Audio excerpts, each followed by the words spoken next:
Good morning, students. Today I have brought a poem from class 11 and the name of the poem is The Voice of the Rain by Walt Whitman. Okay. So, students, let me know one thing. Have you ever heard the voice of the rain? Have you ever heard? कभी आपने सुना है कि जो rain है वो बात कर रही हो आपसे, कोई आवाज निकाल रही हो? नहीं सुना ना?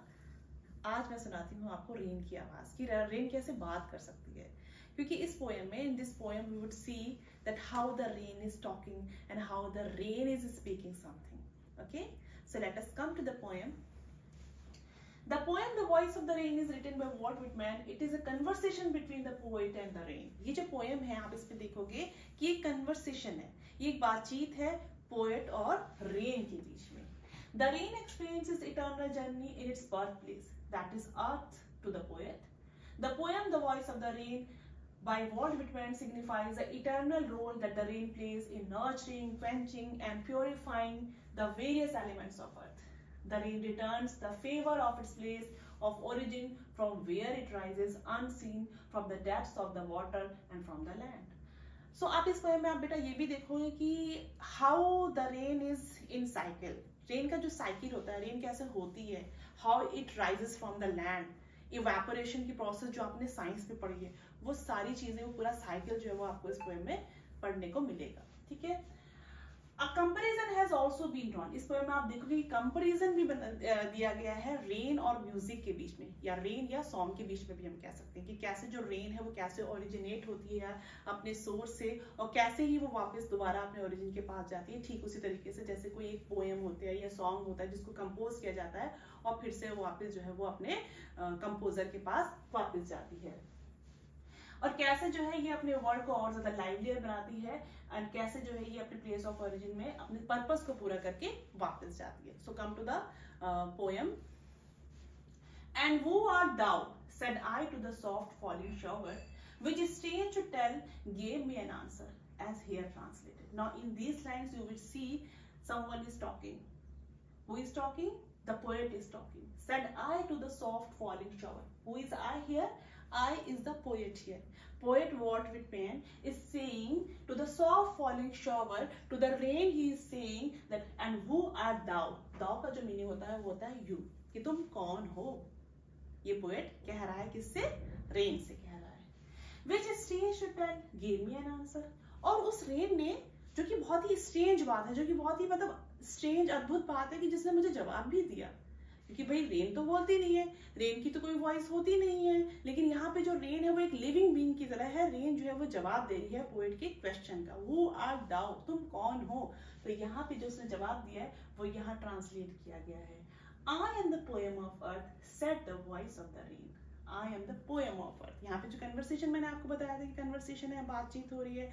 पहले जो ये दो जो आप देख रहे हो, 2 sentences 2 lines, these are the lines spoken by the poet, and the lines now I am telling you that I am the poem of earth. These are the lines spoken by the rain itself.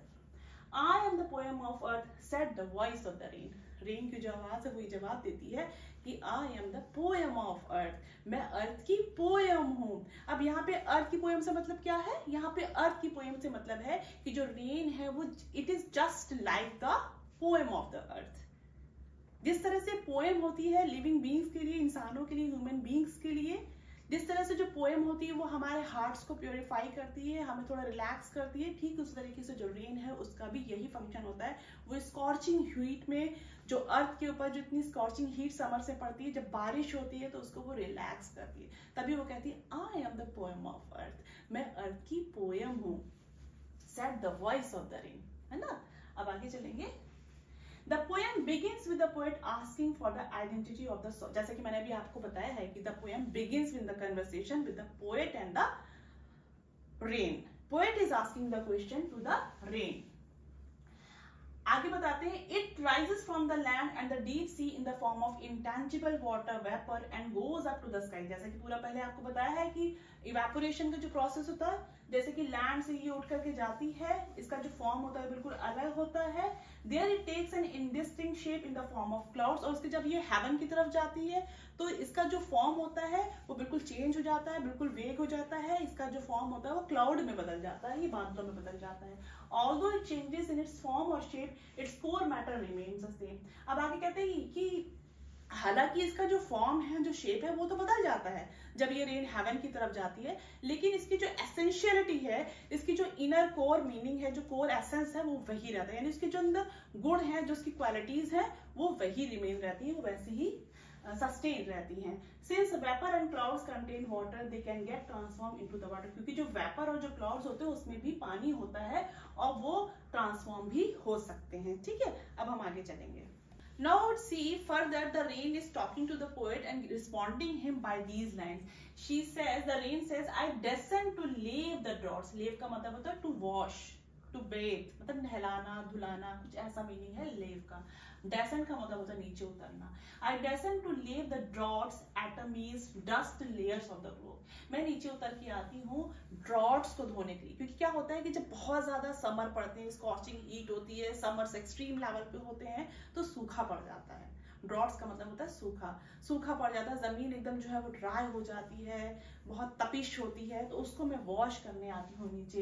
एटमीज को, जो छोटे छोटे particles होते हैं, छोटे छोटे जो atoms होते हैं, जो धूल के, डस्ट के जो कण होते हैं, उन सबको मैं वॉश करती हूँ, है ना। Dust layers of the globe, पूरे जो वर्ल्ड है, पूरा जो ग्लोब है, उसके ऊपर जो डस्ट की एक लेयर चढ़ जाती है मेरे बगैर, क्योंकि बारिश जब नहीं होती है, जब बहुत ड्राई सीजन होता है, गर्म गर्म हवाएं चल रही होती हैं समर सीजन में, तो सारा जो पूरा ग्लोब है, पूरा जो वर्ल्ड है, पूरी जो जमीन है, पूरी जो पेड़ पौधे हैं, उन पे भी हमें नजर आती है कि वो डस्ट से भर जाती है, डस्ट की पूरी लेयर हो जाती है। And all that in them without me were seeds only, latent, unborn. और जितनी भी चीजें जो जमीन के अंदर मेरे बगैर, जो सिर्फ सीड्स ही थी, क्योंकि जब तक बारिश नहीं होती है तब तक क्या होता है, वो सिर्फ बीज के बीज ही रह जाते हैं, वो जर्मिनेट भी नहीं हो पाते हैं। लेटेंट अनबॉर्न, लेटेंट का मतलब छुपे हुए होते हैं, वो हिडन होते हैं, यानी अंदर होते हैं, अंदर सीड्स होते हैं, और वो अनबॉर्न होते हैं, यानी कि वो अभी पैदा भी नहीं हो पाते हैं।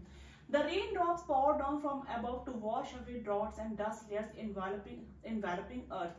रेन की जो ड्रॉप्स होती है वो नीचे उतर के आती हैं, तो वो क्या करती हैं, वो ड्रॉट्स को वॉश करती है, यानी सूखे को धो देती है, डस्ट लेयर्स को हटा देती हैं, जिसने अर्थ को कवर करके रखा हुआ होता है अब तक के। It satisfy the thirst of the dry earth, जो ड्राई अर्थ की जो प्यास होती है उसको वो क्या करती है, जो शिद्दत की प्यास उसे गर्मियों में लग रही होती है, उसको वो क्वेंच करती है, उसको सेटिस्फाई करती है। And heals everything that is degrading and is lying lifeless, और जितनी भी चीजें अभी तक की बिल्कुल लाइफलेस, मुर्दा जैसी पड़ी होती हैं, और जितनी भी चीजें अभी तक की उनमें डिग्रेडेशन हो रहा था, पेड़ की जो पत्तियां होती हैं बिल्कुल एकदम विदर होने लग जाती हैं गर्मी की वजह से, स्कॉचिंग हीट की वजह से, जितनी भी चीजें सब परेशान होती हैं, इंसान जो होते हैं इवन वो भी बहुत ज्यादा परेशान हो जाते हैं कि कितनी गर्मी पड़ी, हाई कितनी गर्मी हो रही है, उन सबको मैं क्या करता हूँ, मैं करती हूँ, सेटिस्फाई करती हूँ। आगे देखेंगे, The showers remove the dust particles and make her clean and green. वो जो पानी की जो बौछार होती है, जो शॉवर होती है, वो क्या करती है, वो डस्ट पार्टिकल्स को, जो धूल के जो पार्टिकल्स होते हैं जो जम जाते हैं हर जगह पे, उनको रिमूव करती है और अर्थ को एकदम साफ, क्लियर, एकदम क्लीन कर देती है, ग्रीन कर देती है, हरी भरी हो जाती है। क्योंकि भाई जब बारिश होती है तो पेड़ पौधों में भी एक जान आ जाती है, हर चीज अच्छी लगने लगती है, इंसान के साथ साथ जानवर बहुत खुश हो जाते हैं कि भाई इतने दिनों के बाद बारिश हुई है। सो rain helps in the germination of seeds which were lying dormant due to dry spell. अभी तक जो सीड्स थे, जो अभी तक ऐसे ही पड़े हुए थे, बिल्कुल जो है एकदम हिडन थे, जमीन के अंदर थे, जिनके अंदर कोई जर्मिनेशन नहीं हो रहा था बिना बारिश के, इवन उनमें भी अब जर्मिनेशन होना शुरू हो जाता है, यानी वो हर चीज को लाइफ देती है, लाइवली बनाती है।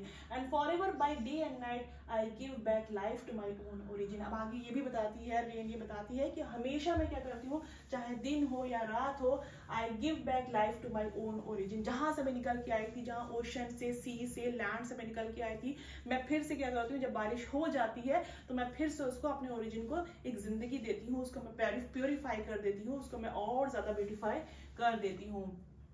For song issuing from its birth place after fulfilment, wandering, wrapped or unwrapped, duly with love returns for song issuing from its birthplace। क्योंकि अब आगे ये जो लाइंस जो आपके ब्रैकेट में दिए हुए हैं ये जो है ये कमेंट्स हैं पोएट के, ठीक है।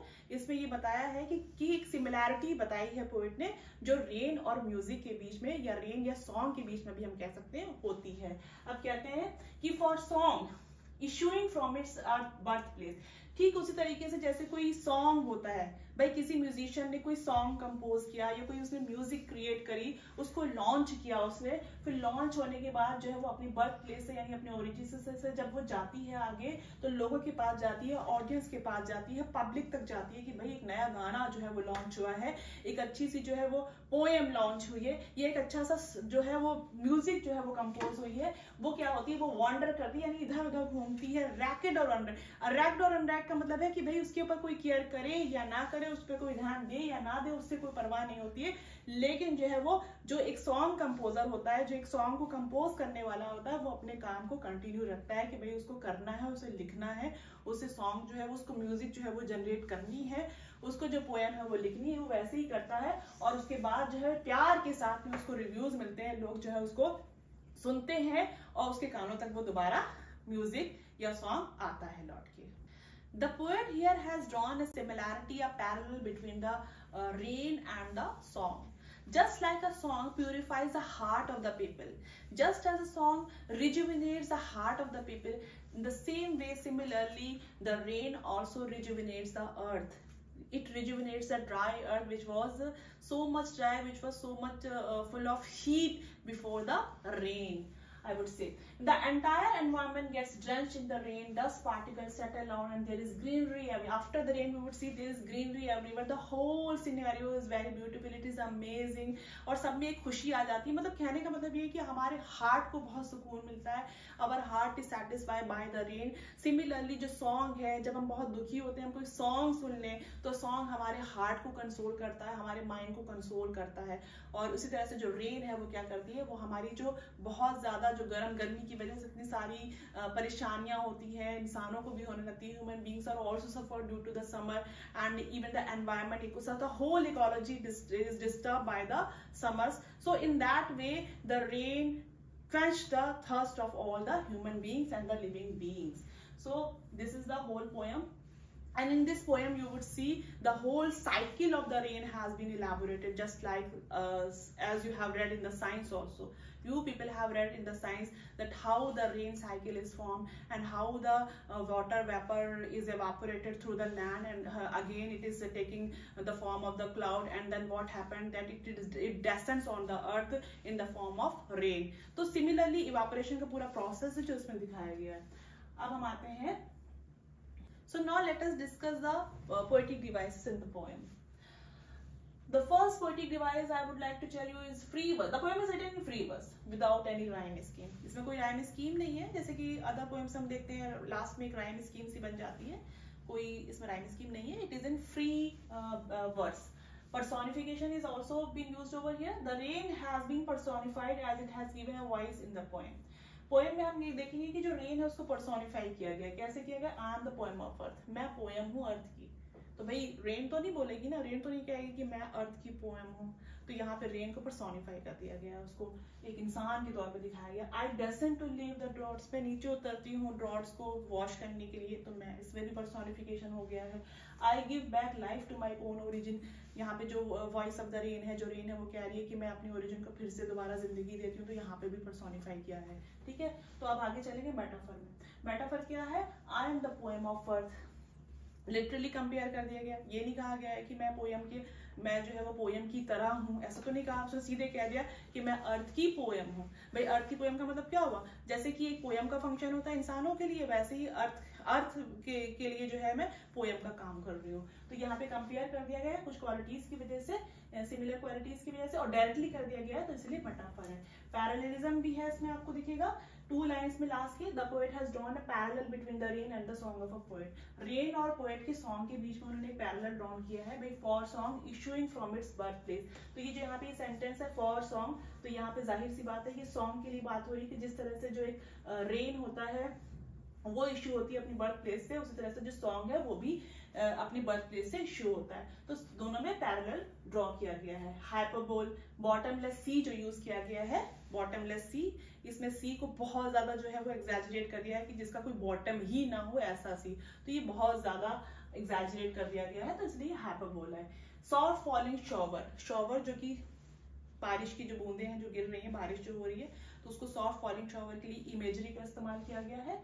Alliteration, said I to the soft falling shower. S sa. Said S soft S shower S. तो सेम कंटिन्यूएशन में आप देखोगे कि सेम साउंड का रेपिटेशन हो रहा है, तो this is alliteration. Whence and vaguely, whence vaguely, V C sound आ रही है, तो इसलिए यहाँ पे भी alliteration है। Okay, so these are the figure of speech.